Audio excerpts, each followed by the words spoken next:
This is the last Flesh and Blood video that I have planned for the channel here on Master Set Madness, and I'm going to try and tell you in a relatively quick way why. Since Uprising, I've been trying to open up master sets for each Flesh and Blood set.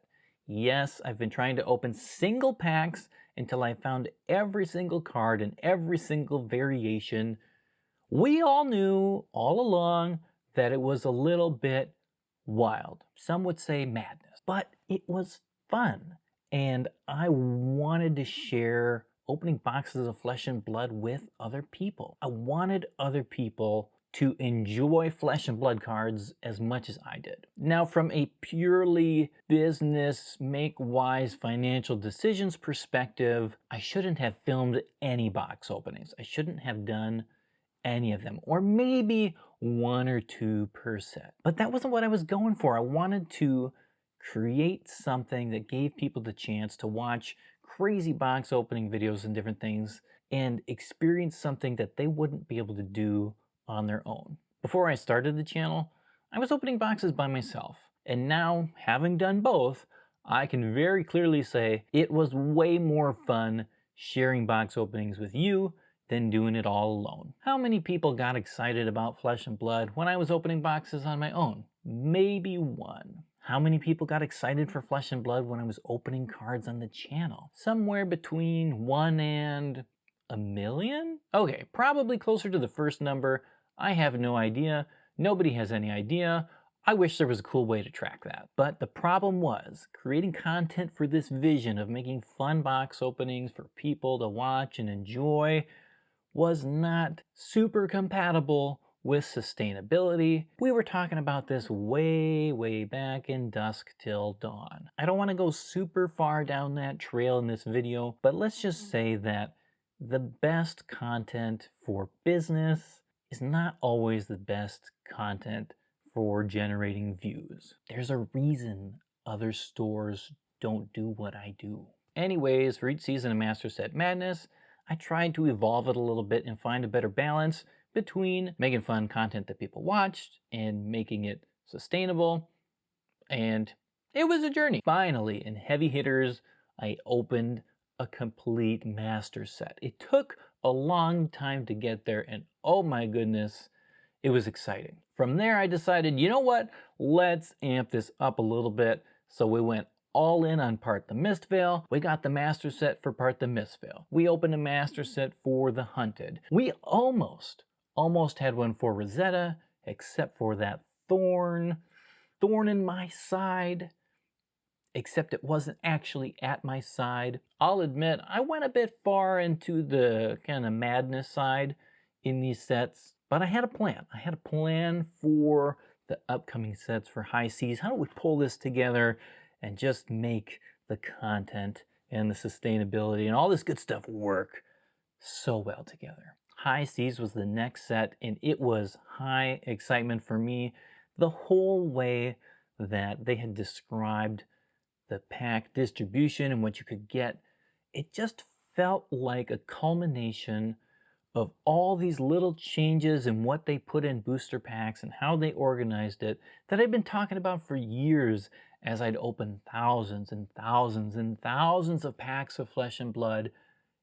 It felt like, of course, I wasn't the only person saying, oh, some of these things are great ideas, but it just felt like you've put together the pack that's for me, the box that is for me. I love this. It feels like perfection. I was particularly excited about the super old, rare, wild cards that were going to be inserted in boosters. It's just, I love it. I loved everything about it. But then I found out that I wouldn't be able to get any boxes for this set. And it wasn't, oh, things are kind of tight. Here's a few boxes. It was just nothing. It went to 0. Just when boxes start to hold value, suddenly there aren't any. I was depressed. After years of working to help grow Flesh and Blood, it felt like in a moment I had lost everything. You can't open a master set if you don't have packs And opening a master set is what this channel has been based on for 9 sets of Flesh and Blood. How could it have gone from just a couple of months before having one of the best experiences at the Rosetta World Premiere in Tampa? I was opening the latest and best Flesh and Blood set Rosetta live for people. I was meeting a ton of people to the point where almost every single game that I sat down for or sealed pool deck to open up and build, somebody in the space around would say hi and mention Master Set Madness. And I even got to play against like the previous national champion and one of the biggest YouTube creators in Flesh and Blood. It was great. It was a fun weekend. It was awesome. And in such a short time, it went from that to high seas where I wasn't going to the premiere. I wasn't going to the national event that was coming up because I hadn't booked tickets for those events, because I had this kind of wild work schedule, filming, building sets, all this stuff planned out for high seas, only to find out that I would have no work. Perhaps the worst part of it was that I knew it would make some people happy.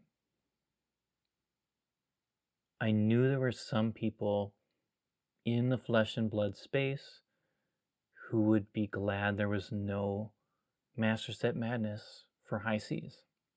And so, here again, I wasn't able to order anything for Mastery Pack Guardian, nothing for Super Slam.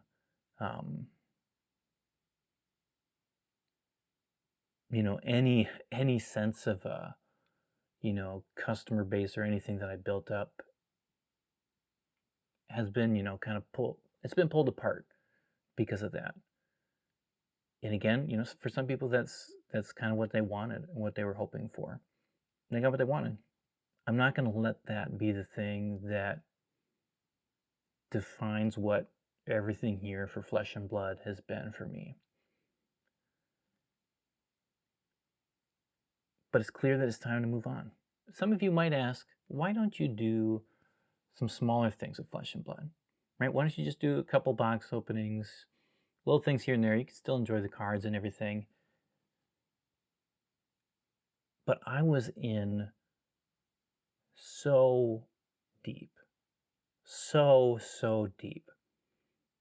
I don't think some of you, maybe even some of you have been watching for a long time, realize that when a new Flesh and Blood set would come out,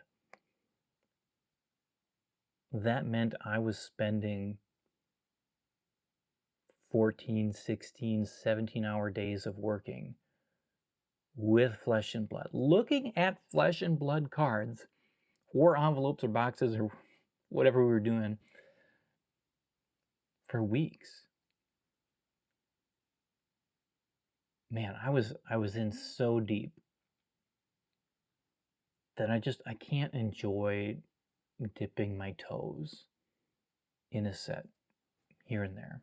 I did end up making a couple of videos for high seas, and what should have been like extremely fun videos for me to make were instead this uphill battle.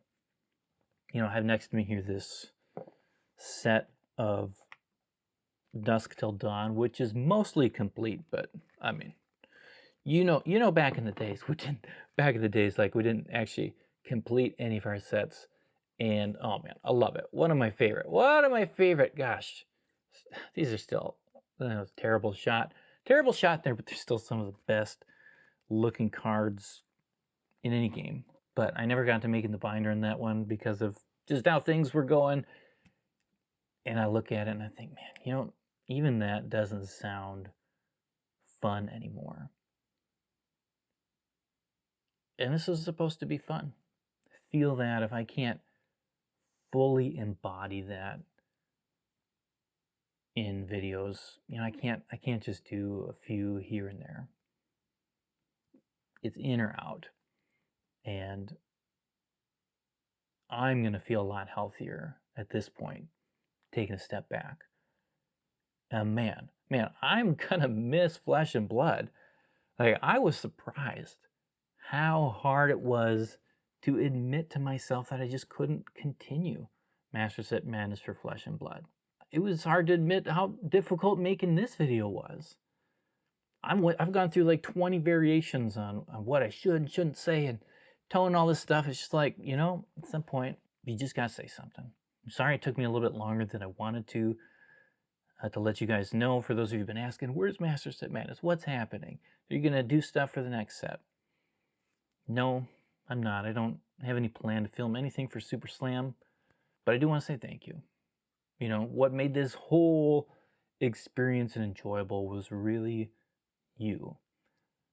Again, I went from just sitting and opening boxes by myself to doing it with thousands of you. And you guys made the journey worth it. The highs, the lows, it was worth it. Thank you to those who have reached out to ask me how I'm doing, who've told me that they've missed seeing my content here for the last couple sets for Flesh and Blood.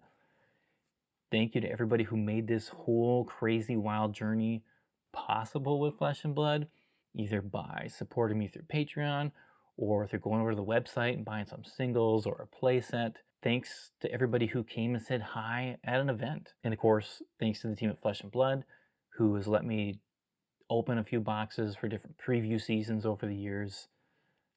I'm never going to forget the joy and excitement that all of you have given me. And I hope that I was able to give a little bit back to you guys. Who knows, maybe something will change in the future, but the time has come to yield. Love y'all. Peace.